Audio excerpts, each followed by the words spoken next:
रामकृष्ण हरी मंडळी श्री स्वामी समर्थ येत्या 19 एप्रिलला म्हणजेच रविवारी आलेली आहे अक्षय तृतीया। हिंदू कॅलेंडरच्या मुख्य तारखांपैकी एक म्हणजे अक्षय तृतीया। आपल्या हिंदू धर्मामध्ये हा दिवस जो आहे तर तो अत्यंत पवित्र मानला जातो। अक्षय तृतीया वैशाख महिन्याच्या शुक्ल पक्षाच्या तृतीयेला साजरी केली जाते। याला आखाती तीज असं देखील म्हटलं जातं। अक्षय म्हणजे हे जे कधीही संपत नाही आणि म्हणूनच असं म्हटलं जातं की अक्षय तृतीया ही अशी तिथी आहे ज्यामध्ये सौभाग्य आणि शुभ परिणामांचा कधीही क्षय होत नाही। या दिवशी केलेलं कार्य मनुष्याच्या जीवनामध्ये कधी न संपणारे शुभ फळ देत असते। म्हणूनच असे म्हटले जाते की या दिवशी एखादी व्यक्ती जिंकल्यानंतरही चांगले कर्म आणि दान करते त्याचे शुभ परिणाम मोठ्या प्रमाणामध्ये मिळत असतात आणि शुभ परिणामांचा प्रभाव हा कधीही संपत नाही। अक्षय तृतीयेचा दिवस हा 3.5 शुभ मुहूर्तांपैकी एक शुभ मुहूर्त मानला जातो। त्यामुळे कोणतेही नवीन काम, लग्न, गृहप्रवेश किंवा मालमत्ता खरेदीसाठी या दिवशी पंचांग पाहण्याची गरज नसते। या दिवशी सोने किंवा चांदी खरेदी करणे खूप शुभ मानलं जातं, ज्यामुळे घरामध्ये लक्ष्मीचा वास राहतो आणि संपत्तीमध्ये वाढ होते। परंतु सोन्या चांदीचे भाव इतके वाढलेले आहेत की सर्वसामान्य लोकांना ते खरेदी करणं शक्य नाही आणि म्हणूनच यंदाच्या अक्षय तृतीयेला सोन्या चांदीपेक्षाही मौल्यवान तुम्हाला एक 5 रुपयाची वस्तू खरेदी करून आणायची आहे। या अक्षय तृतीयेला खरा मान या वस्तूचाच आहे। ज्या घरामध्ये ही एक वस्तू खरेदी केली जाते त्या घरातील दारिद्र्य नष्ट होऊन सोन्यासारखे दिवस येत असतात आणि त्या घरातील व्यक्तींचं नशीब बदलायला सुरुवात होते। त्या घराची भरभराट होते आणि घरामध्ये अखंड लक्ष्मी वास करते। तर अशी कोणती वस्तू आहे जी आपल्याला अक्षय तृतीयेच्या दिवशी खरेदी करायची आहे, कोणत्या वेळेत ही खरेदी करायची आहे, त्यानंतर या वस्तूचं काय करायचं आहे अशी संपूर्ण माहिती या व्हिडिओमध्ये मी तुमच्यासोबत शेअर करणार आहे। त्यामुळे तुम्ही हा व्हिडिओ स्किप न करता शेवटपर्यंत नक्की पहा। चॅनलवरती नवीन असाल तर सबस्क्राईब करा। असेच माहितीपूर्ण नवनवीन व्हिडिओज पाहण्यासाठी बेल आयकॉनलाही प्रेस करा। जेव्हा कधीही मी नवीन व्हिडिओज अपलोड करेन त्याचं नोटिफिकेशन सर्वात अगोदर तुम्हाला भेटेल आणि तुम्ही एक पण व्हिडिओ मिस करणार नाही। तसेच हाईप या बटनाला देखील क्लिक करा। तर पहा, ज्योतिषशास्त्रानुसार यंदाची अक्षय तृतीया विशेष फलदायी ठरणार आहे। अक्षय या शब्दाचा अर्थच जे कधीही संपत नाही असा होतो। याचा अर्थ असा आहे की या विशिष्ट ग्रहस्थिती दरम्यान हाती घेतलेल्या कामांचे परिणाम चिरस्थायी असतात। जेव्हा सूर्य आणि चंद्र हे दोन्ही ग्रह आपापल्या उच्च राशीमध्ये स्थित असतात तेव्हा हा योग जुळून येत असतो। यंदा अक्षय तृतीयेचा दिवस हा योग जो आहे तर तो जुळून आल्यामुळे या दिवशी विशिष्ट काही वस्तूंची खरेदी केल्याने आर्थिक लाभ, धनप्राप्ती होण्याची शक्यता आहे। यश आणि समृद्धी ही देखील त्यांच्या दारी चालून येते। सोबतच दीर्घकाळापासून प्रलंबित असलेली कामे अखेर पूर्णत्वास जातात। त्यांच्या आयुष्यामध्ये धन आणि सुखाचा ओघ वाढतो। आता या अक्षय तृतीयेच्या दिवशी ज्या घरामध्ये ही एक वस्तू खरेदी केली जाते त्या घरामध्ये पैशाचा ओघ हा वाढत असतो। आर्थिक समस्या या पूर्णपणे नष्ट होत असतात आणि देवी लक्ष्मी ही घरामध्ये स्थिर स्वरूपामध्ये वास करत असते।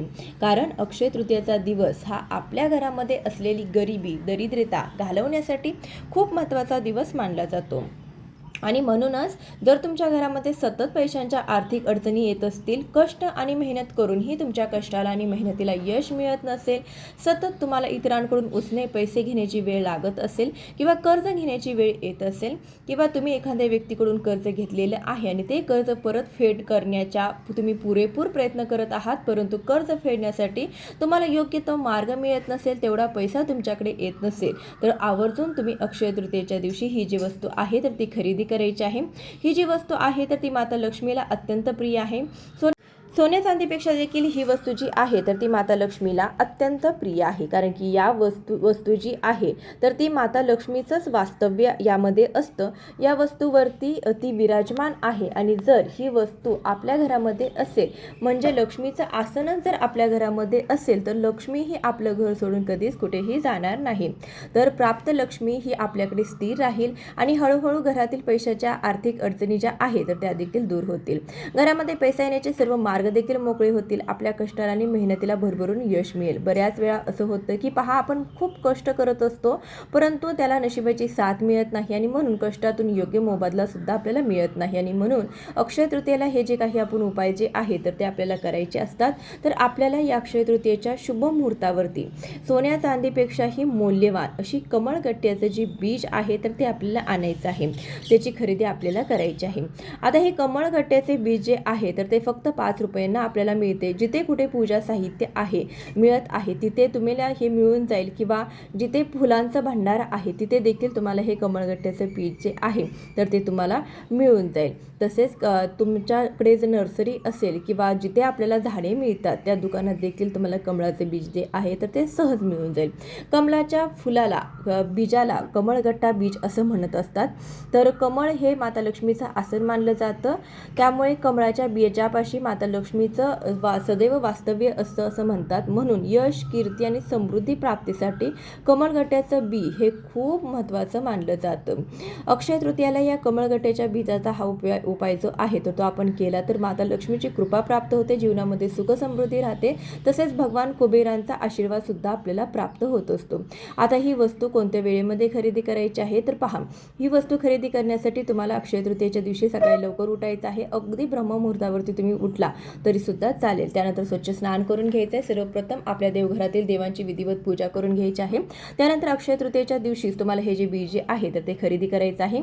आदल्या दिवशी खरेदी करायचं नाही. अक्षय तृतीयेच्या दिवशी अगदी सकाळपासून ते संध्याकाळपर्यंत जेव्हा कधीही तुम्हाला शक्य होईल तेव्हा तुम्हाला हे बीज जे आहे तर ते खरेदी करून आणायचं आहे.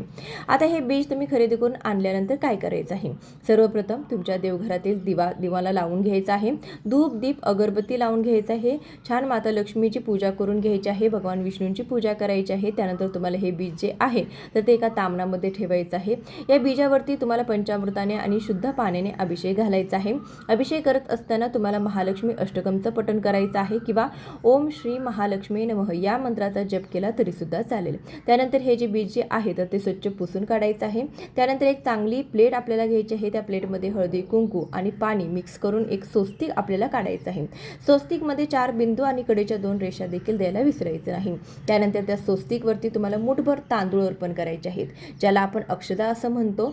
तर हे तांदूळ जे आहे तर ते घेताना शक्यतो कुठेही तुटलेले फुटलेले असे घेऊ नका. चांगले अखंड तांदूळ घ्या आणि पूजेमध्ये अखंड तांदूळच वापरला जातो, तरच त्याचं आपल्याला फळसुद्धा अखंड मिळत असतं. त्यानंतर तुम्हाला त्या तांदळावरती हळदी कुंकू व्हायचं आहे. एक लाल रंगाचं आणि किंवा पिवळ्या रंगाचं तुम्हाला छोटंसं कापड अंतरायचं आहे आणि हे कापड तुम्हाला त्या तांदळावरती ठेवायचं आहे. त्यानंतर त्या कपड्यामध्ये तुम्हाला ही जी कमळगट्ट्याचं बीज आहे तर ते ठेवायचं आहे. त्यानंतर तुम्हाला या कमळगट्ट्याच्या बीजसोबतच तुळशीचं मूळ भेटलं किंवा तुळशीचं मूळ तुम्हाला जर भेटलं तर ते देखील ठेवायचं आहे. तुळशीचं मूळ नाही भेटलं तर तुळशीची वाळलेली काडी जी असते तर ती देखील ठेवली तरी सुद्धा चालेल. बघा, तुळस जी आहे तर ते माता लक्ष्मीचं स्वरूप मानलं जातं. भगवान श्रीहरी विष्णूंना तुळसी अत्यंत प्रिय आहे, म्हणून आपल्याला तुळशीची काडी जी आहे, तुळशीचं मूळ जे आहे तर ते सुद्धा यासोबत ठेवायचं आहे. आणि यासोबतच आपल्याला 7 अख्खे काळे मिरे ठेवायचे आहेत. आपण स्वयंपाकघरामध्ये मसाल्यामध्ये आपण जे काळे मिरे वापरत असतो त्याला काळे मिरे जे आहे तर ते आपल्याला घ्यायचे आहेत. 7 मिरे घेतल्यानंतर ते देखील ठेवायचे आहेत. काळे मिरे का ठेवायचे तर बघा, आपल्या घरामध्ये असणारी नकारात्मकता, वाईट शक्ती, इडापिडा दूर करण्यासाठी हे काळे मिरे जे आहे तर ते खूप प्रभावी मानले जातात, म्हणून काळे मिरे ठेवायचे आहेत. या तिन्ही वस्तू तुम्ही या लाल किंवा पिवळ्या रंगाच्या वस्त्रामध्ये ठेवल्यानंतर त्याला हळदी, कुंकू, अक्षदा, फुल अर्पण करायचं आहे. धूप, दीप, अगरबत्ती ओवाळून घ्यायची आहे आणि त्यानंतर ह्या ज्या वस्तू आहेत त्या आपल्याला या कपड्यामध्ये बांधून घ्यायच्या आहेत. त्याची एक छोटीशी पोटली तयार करायची आहे. त्यानंतर ही पोटली आपल्याला अभिमंत्रित करायची आहे. त्यामध्ये एक दैवी शक्ती निर्माण करायची आहे. तर ती कशी करायची तर ही पोटली जी आहे तर ते आपल्या उजव्या हातामध्ये घ्यायची आहे. 108 वेळा तुम्हाला गायत्री मंत्राचं पठण करायचं आहे आणि त्यानंतर 1 वेळा तुम्हाला विष्णू सहस्रनामाचं पठण करायचं आहे. 1 वेळा कनकधारा स्तोत्राचं पठण करायचं आहे. यासोबतच तुम्हाला 3 वेळा महालक्ष्मी अष्टकमचं पठण करायचं आहे. या ज्या सेवा आहे तर त्या माता लक्ष्मीच्या अतिशय उच्च कोटीच्या सेवा मानल्या जातात. या सेवेने त्या पोटलीमध्ये एक दैवी शक्ती निर्माण होत असते. सकारात्मक लहरी या त्या पोटलीमध्ये तयार होत असतात, खेचल्या जात असतात आणि त्यानंतर ही जी पोटली जी आहे तर ती माता लक्ष्मी समोर आपल्याला ठेवून द्यायची आहे. फोटो असेल, मूर्ती असेल तिथे तुम्हाला समोर ठेवून द्यायची आहे. त्या प्लेटमध्ये आपण जे तांदूळ घेतलेले होते त्या पुन्हा त्या तांदळावरती ती पोटली ठेवून ती प्लेट जी आहे तर ती माता लक्ष्मी समोर आपल्याला ठेवायची. यानंतर सायंकाळी जेव्हा आपल्या देवघरामध्ये आपण घरामध्ये लक्ष्मी येण्याची जी वेळ असते तर त्यावेळेस तुम्हाला तुमच्या देवघरामध्ये दिवा जो आहे तर तो लावून घ्यायचा आहे. धूप अगरबत्ती लावून घ्यायची. त्या पोटलीवरती सुद्धा धूप अगरबत्ती ओवाळून घ्यायची आहे आणि त्यानंतर ही पोटली उचलून तुम्हाला तुमच्या घराच्या मुख्य प्रवेशद्वारावरती जिथे कुठे ही पोटली ठेवायला जागा असेल, बांधायला जागा असेल तिथे तुम्हाला ही पोटली जी आहे तर ती बांधायची. आपल्या घराच्या मुख्य दरवाजाच्या आपलं मुख्य दरवाजा जो असतो तर ते आपल्या घराचं सर्वस्व असतं. तिथूनच आपल्या घरामध्ये लक्ष्मी जी आहे तर ती घरामध्ये वास करत असते. लक्ष्मी असो किंवा अलक्ष्मी असो ती आपल्या घरामध्ये येत असते. सकारात्मक नकारात्मकता जी आहे तर ती सुद्धा तिथूनच येत असते आणि चांगले लोक वाईट लोक हे सुद्धा तिथूनच येत असतात. आणि जेव्हा अशी पोटली तुमच्या मुख्य प्रवेशद्वारावरती असते तेव्हा आपल्या घरामध्ये अलक्ष्मी न येता फक्त लक्ष्मीच येते. कारण की आपल्या मुख्य प्रवेशद्वारावरती आपण ही जी पोटली बांधलेली आहे त्या पोटलीमध्ये कमळगट्ट्याचं बीज आहे म्हणजे माता लक्ष्मीचं आसन आहे. तुळशीचं मूळ आहेत किंवा तुळशीची काडी आहे म्हणजे माता लक्ष्मी तिथे आहे. आणि जिथे माता लक्ष्मी असते तिथे माता लक्ष्मीचं आसन सुद्धा असतं. त्यामुळे माता लक्ष्मी तिथे त्या घरामध्ये वास करत असते.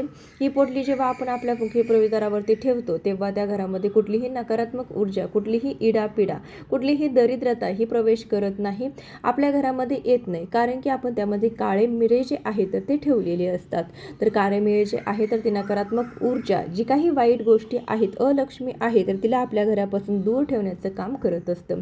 आणि ही जी पोटली जी आहे मुख्य प्रवेशद्वारावरती आपण बांधतो तेव्हा घरामध्ये आर्थिक स्थैर्य हे राहतं. देवी लक्ष्मीची कृपा आपल्या घरावरती कायम राहते. आणि ह्या सर्व वस्तू लक्ष्मीला अत्यंत प्रिय आहेत. आणि ही पोटली आपल्या मुख्य प्रवेशद्वारावरती बांधल्यामुळे पैशाचा ओघ देखील घरामध्ये वाढत असतो. वर्षभर आपल्या घरामध्ये कधीही पैशाची कमतरता भासत नाही, इतका प्रभावी हा उपाय आहे. म्हणून अक्षय तृतीयेच्या दिवशी हा उपाय तुम्हाला आवर्जून करायचा आहे. आता ही पोटली जी आहे तर ती किती दिवस ठेवायची आहे, जोपर्यंत तुम्हाला ठेवायची आहे तोपर्यंत तुम्ही ठेवू शकता. त्यानंतर जेव्हा तुम्हाला कधीही वाटेल की ही पोटली खराब झालेली आहे अशा वेळी तुम्ही ती पाण्यामध्ये सोडून देखील देऊ शकता. ज्या काही वासणाऱ्या वस्तू ज्या आहेत तर त्या तुम्हाला वाहत्या पाण्यामध्ये विसर्जित करायच्या आहेत. यासोबतच जर तुमच्या घरामध्ये श्रीयंत्र असेल तर तुम्हाला एक उपाय करायचा आहे.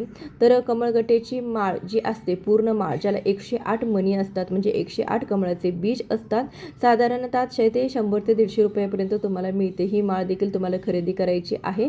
श्रीयंत्र जे आहे तर त्यावरती तुम्हाला ही माळ जी आहे तर ती ठेवायची आहे. कारण की श्रीयंत्र म्हणजे माता लक्ष्मी असते आणि कमळगट्ट्याची माळ हे माता लक्ष्मीचं आसन मानलं जातं. म्हणून जर तुमच्या घरामध्ये श्रीयंत्र आहे परंतु कमळगट्ट्याची माळ नसेल तर तुम्ही या अक्षय तृतीयेच्या दिवशी नक्कीच खरेदी करू शकता. तर आजच्या व्हिडिओमध्ये खूपच महत्त्वाची माहिती तुमच्यासोबत शेअर केलेली आहे. व्हिडिओ कसा वाटला कमेंटद्वारे आवर्जून सांगा. चॅनलवरती नवीन असाल तर सबस्क्राईब करा. असेच नवनवीन व्हिडिओज पाहण्यासाठी बेल आयकॉनलाही क्लिक करा. चला भेटूया अशाच एखाद्या व्हिडिओसोबत. तोपर्यंत खूप खूप धन्यवाद. श्री स्वामी समर्थ.